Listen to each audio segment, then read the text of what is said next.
Hello, good morning, students. How are you? I hope you will be fine at home. Okay, stay safe, stay home to fight with COVID-19. So please come to today's topic. Now today's topic is applications of Gauss theorem, especially for CBSE, because of so many applications are there belongs to Gauss theorem, but especially for the CBSE we have to study the three applications. One is here, electric field intensity due to an infinitely long straight uniform charge wire और line. एक language थोड़ा लंबी जरूर है, मतलब कहने का है कि कोई एक लॉन्ग स्ट्रेट वायर है, अगर इनफाइनाइटली लेंथ का मतलब है उसकी लेंथ का कोई इशू नहीं है, कम भी हो सकती है ज्यादा भी हो सकती है, लिमिटेड नहीं है. तो ऐसा कोई चार्ज वायर हो तो ऐसे वायर के लिए हम इलेक्ट्रिक फील्ड इंटेंसिटी निकालना चाहें. चार्ज वायर भी हो सकता है, लाइन भी कह सकते हैं उसको, क्योंकि एक लीनियर ही रूप उसका होगा. इसके अलावा भी बाकी दो एप्लीकेशंस पढ़ेंगे. एक रहेगा कि कोई चार्ज शीट हो जिसके लिए इलेक्ट्रिक फील्ड इंटेंसिटी निकालने को, और एक रहेगा किसी हालो स्फीयर के लिए इलेक्ट्रिक फील्ड निकालने की बात आएगी गॉस थ्योरम की मदद से. तो ये तीन एप्लीकेशंस रहेंगी जो कि सीबीएसई के अकॉर्डिंग पढ़नी है. बाकी एप्लीकेशंस और भी होती हैं, हालो स्फीयर के साथ सॉलिड स्फीयर की भी हो जाती है. एप्लीकेशन से हम कूलॉम्स लॉ को भी फाइंड आउट कर सकते हैं और भी एप्लीकेशंस पे हम जा सकते हैं, बट स्पेशली सीबीएसई के हिसाब से उन तीनों को ही पढ़ना है. बाकी डिस्कशन औरों का भी करा जा सकेगा, देखेंगे जैसा भी हो पड़ेगा बन पड़ेगा वैसा करेंगे. तो पहले टॉपिक पे ये आते हैं, intensity due to infinitely long straight uniform charge wire और line. So here you consider a wire likewise this. अब इसकी लेंथ जो है, क्योंकि इनफाइनाइटली ले रहे हैं तो लिमिटेड लेंथ नहीं ले सकते हैं, यानी ये कुछ भी हो सकती है, ये या इससे और ज्यादा भी ले सकते थे. ठीक, ओके. तो इससे पहले गॉस थ्योरम के डेरिवेशन में भी हम लोगों ने देखा, कॉन्सेप्ट आता है कि अगर कोई चार्ज क्यू है तो उसके अराउंड एक सरफेस बनानी पड़ेगी, गॉसियन सरफेस होनी चाहिए इमेजिनरी. तो ठीक उसी तरीके से अगर ये चार्ज कंडक्टर है, कोई एक वायर है चार्ज, ठीक है, तो इसके लिए भी कोई एक गॉसियन सरफेस होनी चाहिए. तो वायर क्योंकि लीनियर होता है तो इसके लिए जो सरफेस बनेगी वो एक सिलेंडर का फॉर्म आएगी, यानी तो इसी के अराउंड तभी क्या करा जा रहा है, एक गॉसियन सरफेस कंसीडर करी जा रही है, वायर कितनी भी लंबाई का. तो this is the Gaussian surface which encloses this wire and the wire having the charge over it. Okay. अब इस सरफेस पे, अब इसको हमने सिलेंड्रिकल गॉसियन सरफेस नाम देना पड़ेगा. अब इस सरफेस के, सिलेंड्रिकल गॉसियन सरफेस के किसी पॉइंट पे, कोई भी पॉइंट कहीं भी लिया जा सकता है, यहाँ ले, यहाँ ले, यहाँ ले, यहाँ कहीं भी लिया जा सकता है. किसी पॉइंट पे अगर हमको इलेक्ट्रिक फील्ड निकालनी है, उस पॉइंट को पी से डिनोट करना है, और जो लीनियर वायर है उसके एक्सिस से उसकी पॉइंट पी की जो दूरी है उसको कुछ कंसीडर कर लें आर. और ये जो गॉसियन सिलेंड्रिकल सरफेस जो हमने बनाई है ये तो एक लिमिटेड है, इसकी लेंथ तो फिक्स है. इस सिलेंड्रिकल जो गॉसियन सरफेस है उसके लिए जो लेंथ ले रहे हैं वो हम क्या ले रहे हैं, एल. इसमें कंफ्यूज ना हो कि इस वायर की लेंथ एल नहीं है, क्योंकि वायर तो इनफाइनाइटली है, उसकी लेंथ नहीं है. ये गॉसियन सिलेंड्रिकल सरफेस जो कंसीडर कर रहे हैं ये उसकी लेंथ है. ये कभी कभी आप लोग कंफ्यूज हो जाते हैं, तो इसमें कंफ्यूजन ना हो, ठीक है. अब उसके साथ हम देखते हैं कि अगर पॉइंट पी पे इलेक्ट्रिक फील्ड को कंसीडर करें तो ये इलेक्ट्रिक फील्ड लाइनें, अब ये फिगर बहुत गंदी ना हो उसकी बात है, नहीं तो इलेक्ट्रिक फील्ड लाइनें समझ लीजिए कि हर जगह पे यहाँ ये दिखाई गई, चाहे आप कई एक दिखाएं चाहे वो एक ही दिखाएगी. और दूसरा, एरिया वेक्टर आप लोग पढ़ चुके हैं. हम क्या करते हैं कि area vector away from the surface लेना पड़ता है. तो सरफेस पे कोई पॉइंट पी अगर लिया तो अवे टू दैट, यानी ये एरिया वेक्टर लेना पड़ रहा है. तो एरिया वेक्टर भी इधर है ना, और इलेक्ट्रिक फील्ड भी इधर, तो both are in the same direction. तो यहाँ के हिसाब से अगर देखें पॉइंट थर्ड, तो यहाँ पे थीटा 0 डिग्री पड़ेगा. अच्छा, यहाँ के हिसाब से आते हैं, इलेक्ट्रिक फील्ड की तो लाइनें यही रहेंगी हमेशा, तो ये रहेगी. अब यहाँ पे इस सरफेस पे अगर हम वो एरिया वेक्टर कंसीडर करें तो यहाँ की आप उम्मीद कर सकते हैं सिलेंडर के बारे में या कोई ड्रम के बारे में जिसकी जो अपर सरफेस होती है, अब उस पर अगर एरिया वेक्टर लेंगे तो परपेंडिकुलरली बाहर को हो गया, और अगर मान लो इलेक्ट्रिक फील्ड ले रहे हैं तो उस साइड की हो गई, जैसे कि ये है इलेक्ट्रिक फील्ड की लाइन, और ये हो गया एरिया वेक्टर। तो आप खुद ही देख सकते हैं 90 डिग्री बना रहा है। यहाँ पे अगर आप आ जाए तो हथेली को बस उल्टा रखने की आवश्यकता है, देखें फिर भी 90 डिग्री बना रहा है। इसका मतलब यहाँ पे थीटा 90 जाएगा और यहाँ पे थीटा 90 जाएगा। तो हम अगर फ्लक्स कंसीडर करना है तो हम गॉसियन सरफेस को 3 पार्टों में बांट रहे हैं, एक टॉप और बॉटम की, और एक कहाँ उसकी सरफेस के ऊपर। जैसे आप इनको कंसीडर कर लें, जैसे सिलेंड्रिकल है, एक टॉप का हो सकता है, एक बॉटम का हो सकता है, और एक कहाँ इस सरफेस पे, इसकी जो आउटर सरफेस है उस पे।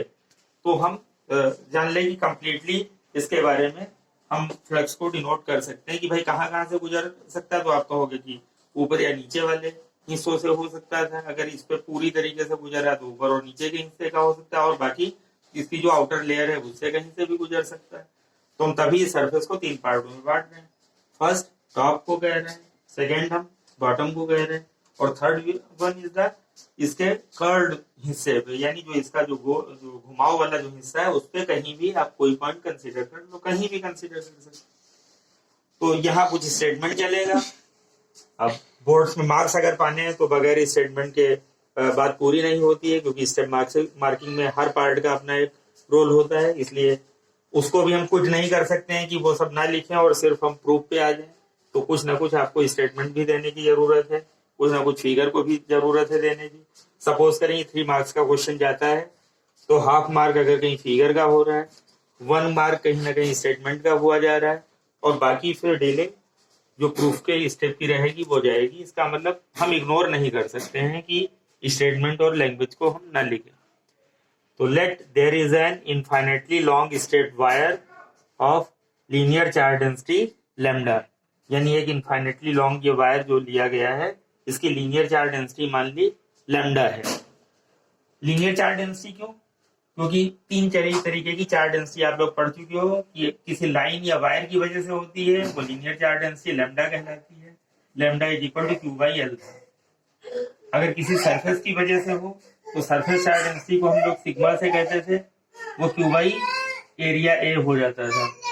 और अगर वॉल्यूम चार्ज डेंसिटी पढ़ते थे तो इसको हम रो से कहते थे, ये क्यू बाई वॉल्यूम को डिवाइड करके हो जाता था। तो चार्ज डेंसिटी 3 तरीके की थी, एक लीनियर चार्ज डेंसिटी थी, एक एरिया के हिसाब से यानी सरफेस चार्ज डेंसिटी थी, सिग्मा से लिखते थे, और एक वॉल्यूम चार्ज डेंसिटी थी जिसको हम लोग रो से लिखते थे।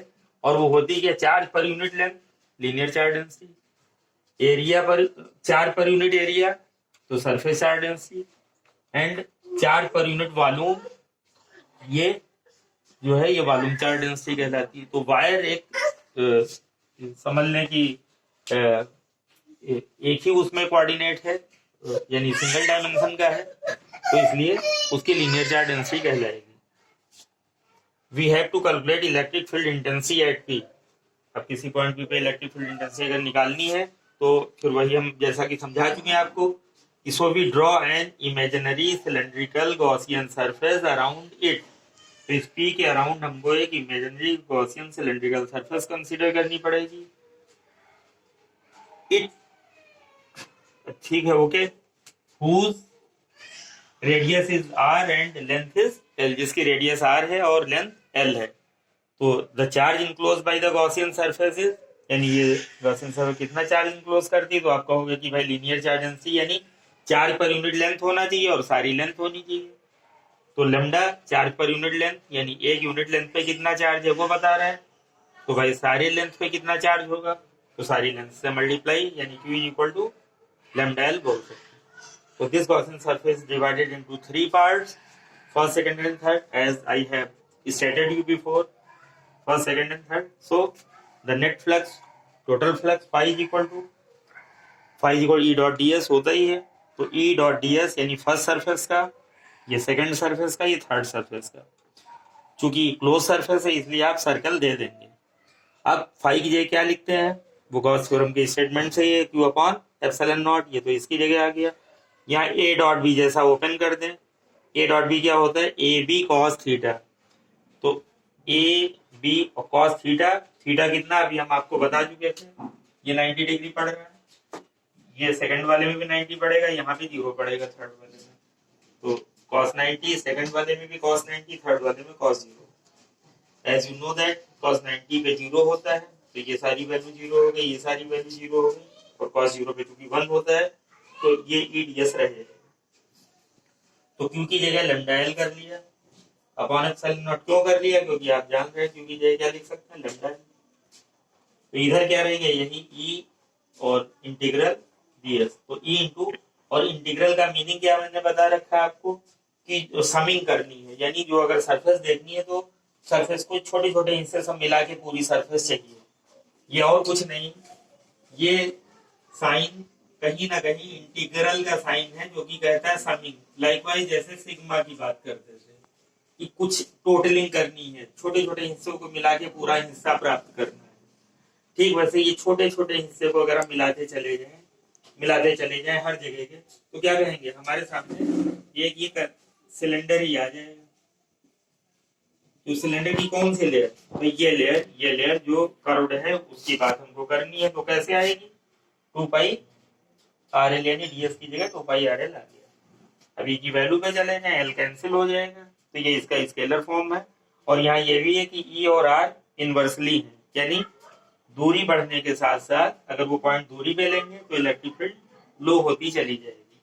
और जैसा कि आप जानते हैं वेक्टर फॉर्म भी रिप्रेजेंट करने की आवश्यकता हमको पड़ जाती है, तो इसके साथ में एरो लगा दें और यहाँ पे एक यूनिट वेक्टर ले लें जो डायरेक्शन को डिफाइन कर दे, तो एन कैप इसके साथ में ले लें। बाकी फार्मूला वैसा ही रहेगा, lambda upon 2 pi epsilon naught R N cap. Okay students, अब ये पहला एप्लीकेशन तो कंप्लीट हुआ। अब बाकी जो 2 एप्लीकेशंस है, और अगर आवश्यकता लगती है तो उनके अलावा भी 1-2 एप्लीकेशंस और भी करा दिए जा सकेंगे। Okay, have a nice day.